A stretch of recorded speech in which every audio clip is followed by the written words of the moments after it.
Hi everybody, this is Judy at Judy in the Kitchen. Today we're talking about leafy greens, and I've got a list of tips and ideas that are known to work well with greens. So if you're looking for some different recipe ideas, you're just not sure what to do with them, hopefully this will help you out.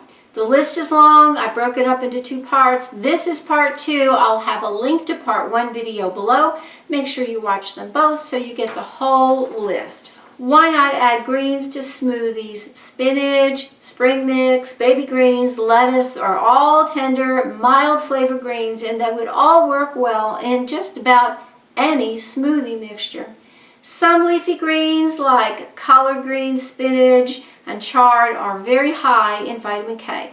And so if you're on blood thinning medications, it's important to talk with your doctor before increasing your intake of vitamin K rich foods. Your prothrombin time may need to be monitored to make sure that your medication is adjusted appropriately when you go to increase your leafy greens in your diet. If you eat eggs, try adding some chopped leafy greens like spinach to an omelet or scrambled eggs. Why not try some roasted radicchio drizzled with a little bit of balsamic vinegar? Or try grilling wedges of radicchio and serve it as a side dish.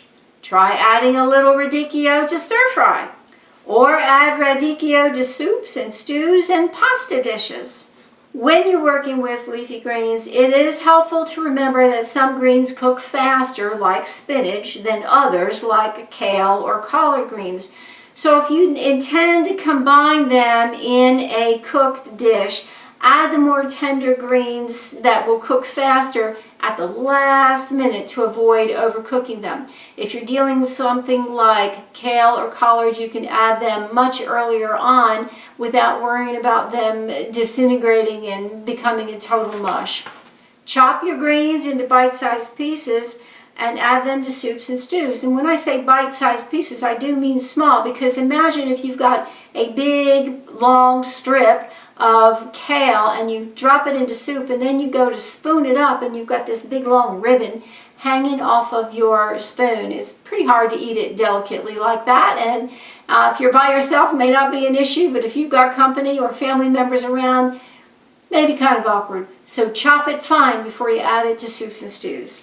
Try a wrap packed with your favorite salad greens and some bell peppers and your favorite hummus. Make your green salads interesting by using a combination of different types of leafy greens. Some examples would be lettuce and spring mix, radicchio, cabbage, spinach, Asian greens, arugula, chard, baby mixed greens. They all go well together in a mixed green salad. And what's nice about it is that some are tender and some are crispy, some are slightly bitter, some are sweet. They vary in color and texture and nutritional value, so they complement each other very, very well. And on top of that, try your best to eat a fresh salad every day, and that will be one easy way to get your leafy greens in. I do hope this helps you out. Let me know if you have any questions or comments below. Bye for now.